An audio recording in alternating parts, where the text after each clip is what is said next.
didn't only travel to fight.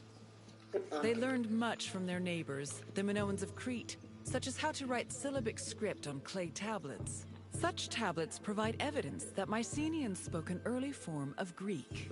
They also tell of how great Mycenaean kings ruled over their warriors from opulent palaces in places like Mycenae, Thebes, and Knossos.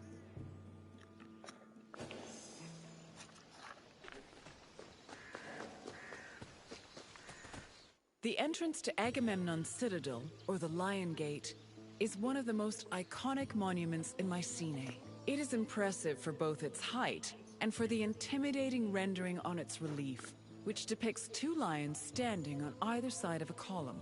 Unfortunately, the lions' heads, which were presumably made of a precious metal or higher quality stone, have been lost to time. The gate was most likely meant to greet a triumphant king returning home from successful military campaigns and to awe foreign visitors.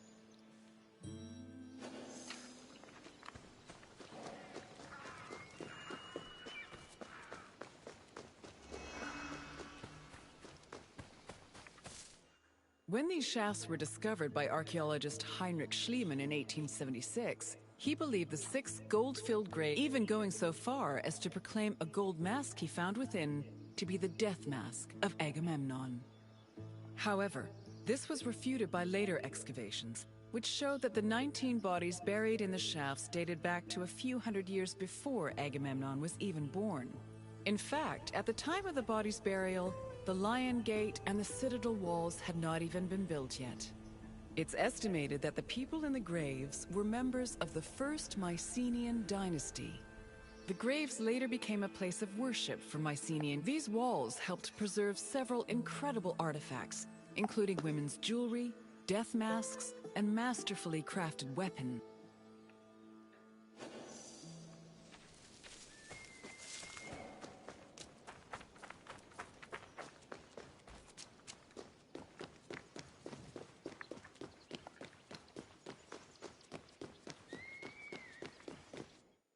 By 1250 BCE, Mycenae was at the height of its power, and its living quarters and workshops were numerous.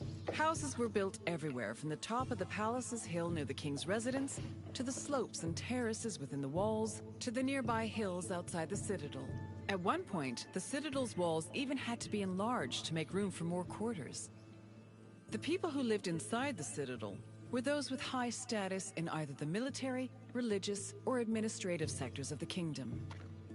This is reflected by the ceramic and metal vessels inside the houses, as well as their painted plastered walls.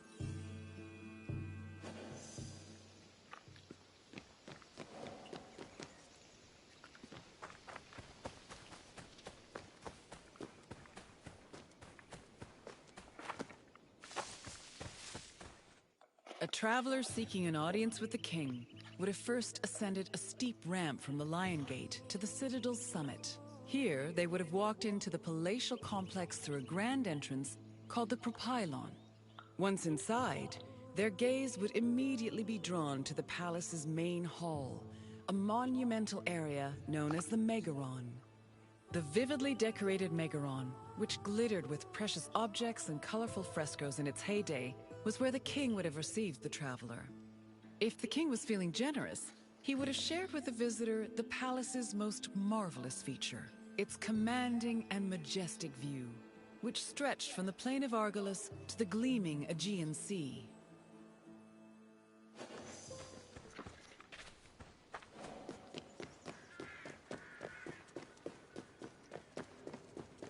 It was in this palace where a legendary Mycenaean king like Agamemnon would have held court. According to Homer and other poets, Agamemnon led the Greeks in the sack of Troy.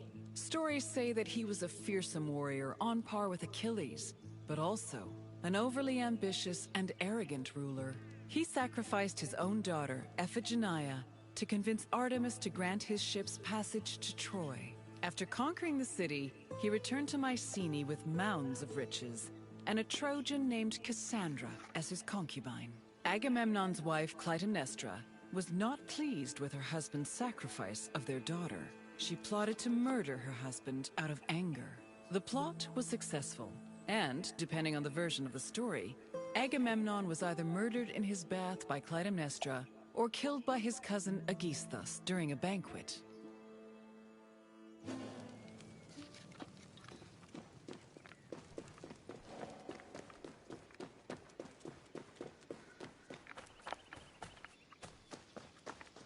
You've completed the tour. I trust it was an eye-opening experience. Though it did not last, Mykene was a sort of precursor to what would eventually become the Greek civilization we know today. It's important we remember them, if only to avoid repeating them now. What else would you like to do? Then, I suppose this is farewell. At least for now. Safe travels.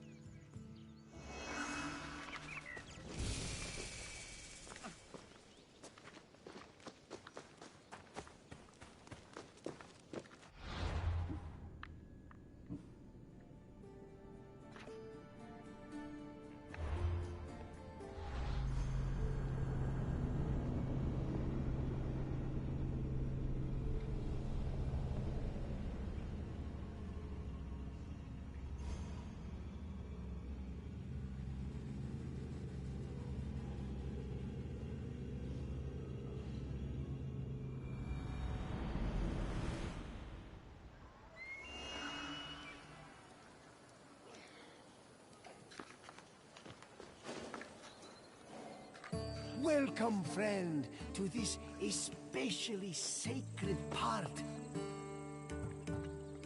The sanctuary of Olympia was dedicated. It had close connections to the divine. As you will see very soon, I'll come find you when you're done, and we can talk about what you've learned.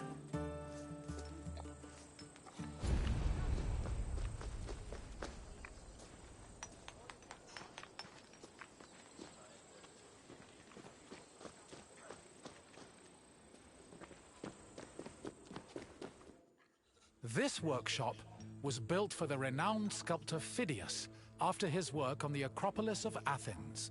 In 435 BCE, Phidias came to Olympia to begin working on the great chryselephantine statue of Zeus. He died 5 years later, shortly after completing his masterpiece. This grand statue would become one of the 7 wonders of the ancient world. Phidias's workshop was located. Its structure has been well preserved, mostly owing to its conversion to a church in the 5th century CE. Archaeologists have also discovered lots of ancient materials in the surrounding area, such as casting molds and sculpting tools. The most famous artifact, however, is a cup bearing an inscription that aggressively states, "I belong to Phidias."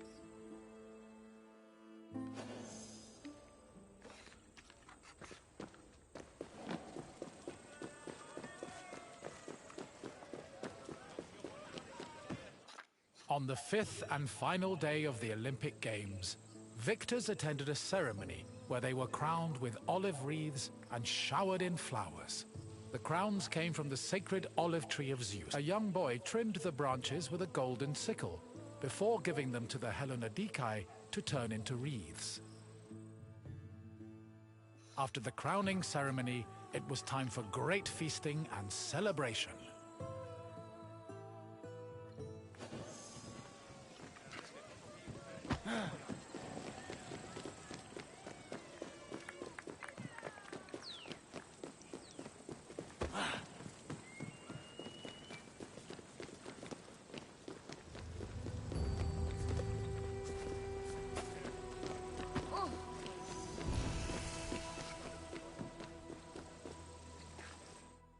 Pelops was both a legendary Greek hero and the mythical founder of the Olympic Games. According to legend, Pelops fell in love with the beautiful Hippodamia. Her father, Oenomaus, the king of Pisa, disapproved of their union. Having once heard a prophecy that he would be killed by his son-in-law, Oenomaus was known to challenge his daughter's suitors to chariot races, killing them when he won. Still, Pelops was determined to win Hippodamia's heart. Before the race, he enlisted the help of Poseidon, who gave him a golden chariot with 4 winged horses. Pelops was able to win both the race and the hand of his beloved, while Oenomaus was dragged to death by his horses. The start of this famous race was depicted on the eastern pediment of the Temple of Zeus.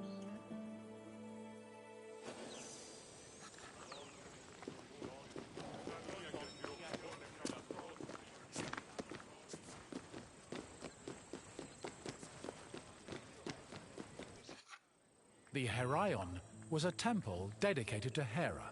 It is one of the oldest temples in the sanctuary, dating back to approximately 590 BCE.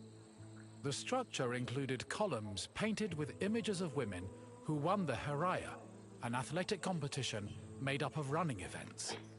Every 4 years, 16 women were chosen to make a veil dedicated to Hera. These women also organized the competition, though they did not compete in it. The Heraia was unique for its focus on female athletes, in contrast to the male-exclusive Olympic Games.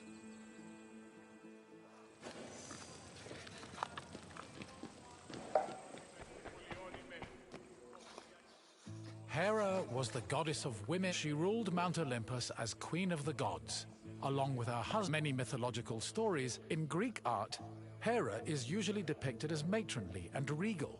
Often she is also sometimes. Hera's cult was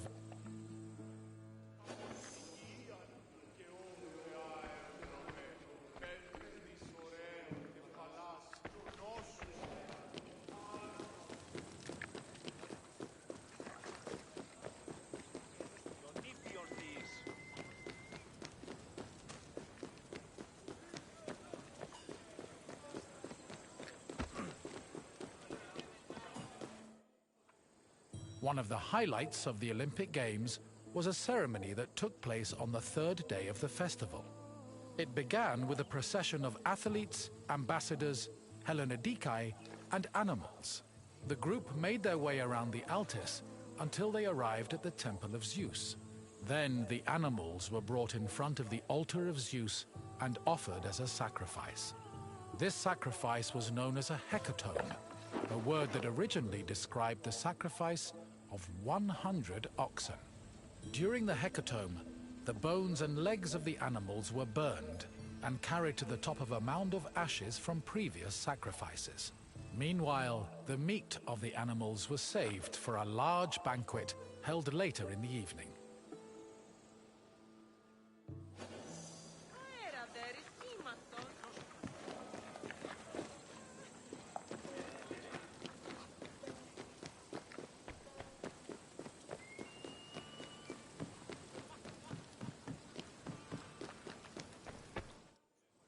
The Olympic Games were dedicated to Zeus, and all the ceremonies and events were hosted in his honor.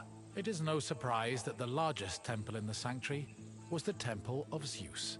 While most temples were restricted to priests, the Temple of Zeus welcomed all who visited Olympia. This openness was most likely meant to show off the gold and ivory statue of Zeus that stood within the temple's walls. The building also featured art depicting both versions of the Olympic festival's founding myth. The eastern pediment showed a scene from the legendary race between Pelops and Oenomaus. The temple's metapiece, meanwhile, showed the 12 labors of Heracles, the other mythical founder of the games.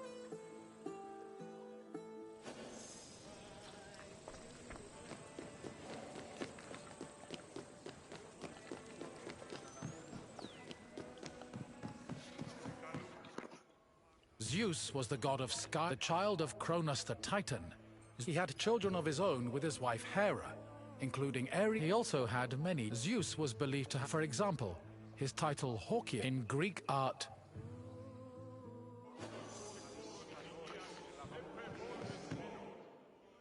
The Temple of Zeus, the oil, while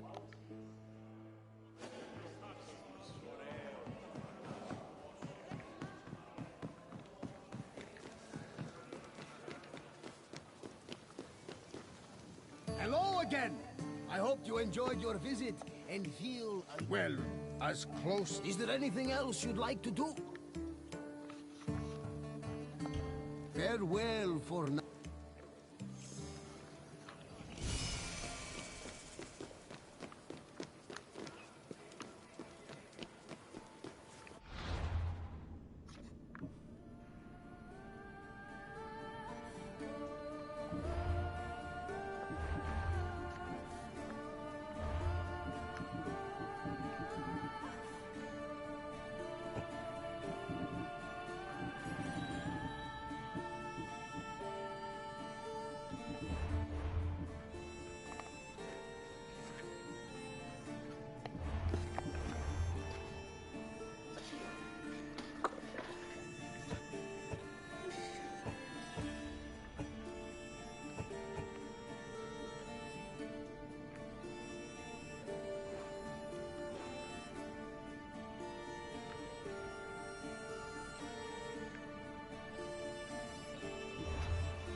Greetings, Wanderer, and well... The Agora is the beating heart of any Greek city. It is a place where all types of people may gather, from citizens and foreigners to magistrates and philosophers. All manner of business is conducted here, including political meetings, legal proceedings, and trade. When you finish exploring, come find me, and we can talk more. See you soon, Wanderer.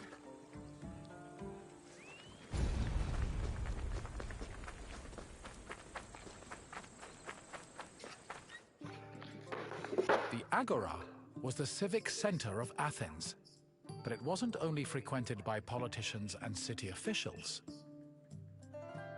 The area housed a market where people could purchase food and other goods from merchants.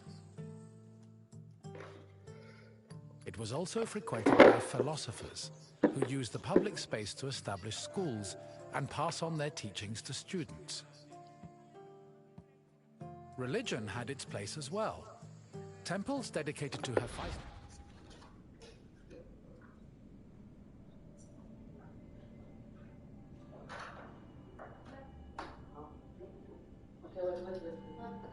Vamos para